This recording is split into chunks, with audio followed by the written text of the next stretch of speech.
Hi everyone.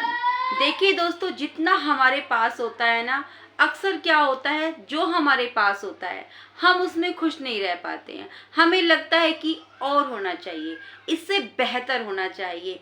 लेकिन देखो दोस्तों, जितना हमारे को प्राप्त होता है ना, उतना पर्याप्त होना चाहिए।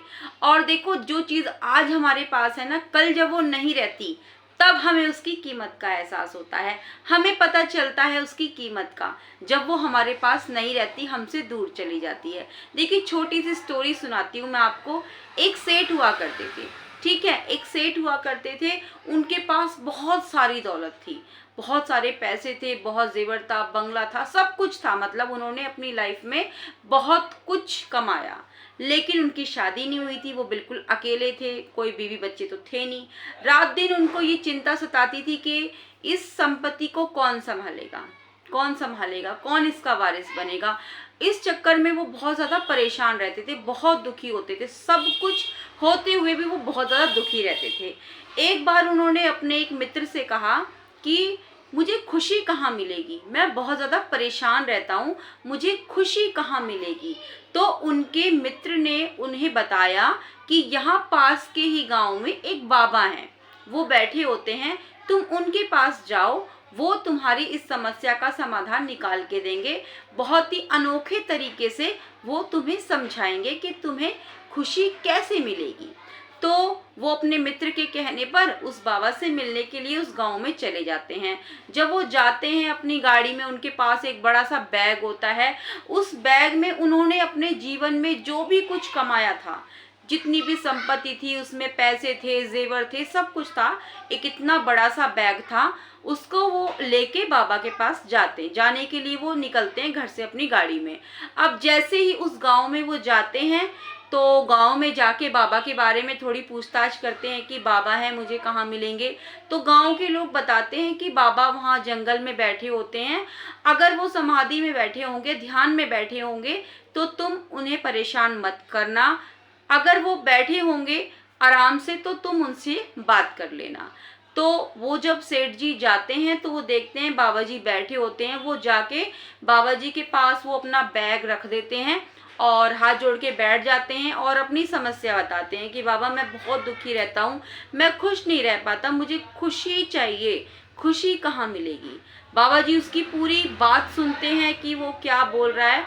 फिर बाबा जी कुछ नहीं सोचते हैं, बाबा जी खड़े होते हैं और जो उसका बैग था, जो इतना कीमती उसका बैग था, बाबा जी उस बैग को उठाते हैं और गांव की तरफ दौड़ने लगते हैं। गांव की तरफ बहुत तेजी से दौड़ने लगते हैं। पहले तो उसको, सेठ जी को समझ नहीं आता ये हो क्या रहा है, लेकिन उसको समझ में आता है कि ये बाबा तो चोर निकला, ये तो मेरा बैग लेके भाग रहा है। तो वो क्या करता है, वो बाबा के पीछे पीछे पीछे पीछे दौड़ने लगता है। अब बाबा तो उस गांव में भिक्षा मांगने जाते थे, तो उनको तो वहाँ की सारी गलियां पता थी। तो बाबा तो सारी गलियों में से इधर उधर से भागने लग गए। वो सेठ भी बहुत तेजी से भाग रहा था बाबा के पीछे। वो भूल गया इस चक्कर में कि वो तो गाड़ी में आया था, वो तो गाड़ी से भी जा सकता था। गाड़ी वाड़ी छोड़ के वो बाबा के पीछे दौड़ने लगा बड़ी तेजी से। बाबा भी बड़ी तेजी से दौड़ने लग गए। गाँव वाले देख रहे थे। गाँव वालों को अचंभा नहीं लगा, क्योंकि गाँव वालों को पता था कि बाबा तो बहुत ही विचित्र तरीके से समझाते हैं जो भी उनके पास आते हैं। तो वो समझ गए थे बाबा उसको समझा रहे हैं। तो गांव वालों ने कोई रिएक्ट नहीं करा, बल्कि वो तो उस सेठ के साथ ही दौड़ने लग गए। अब क्या हुआ, बाबा दौड़ने लग गए बड़ी तेजी से। अब वो सेठ बहुत परेशान हो गया, दौड़ता दौड़ता, उसको बाबा उसके हाथ नहीं आए।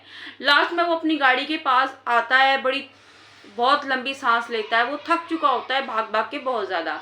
अब वो सांस लेता है बहुत लंबी सी और देखता है कि सामने झाड़ियों में उसका वो बैग रखा होता है।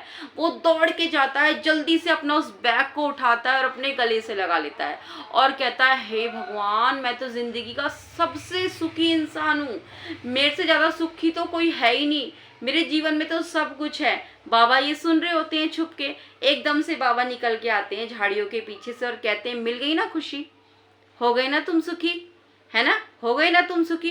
अब चुपचाप जल्दी से अपना बैग उठाओ और यहाँ से चलते बनो, वरना तुम्हारा ये बैग लेके मैं वापस भाग जाऊंगा।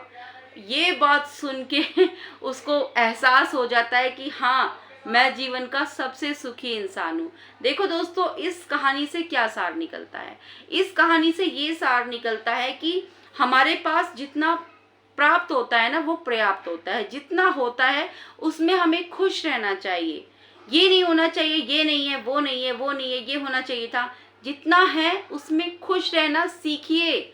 आपके पास बहुत कुछ है, बहुत कुछ है, यही सीखने को मिलता है। कैसी लगी आपको ये कहानी मुझे ज़रूर बताइएगा।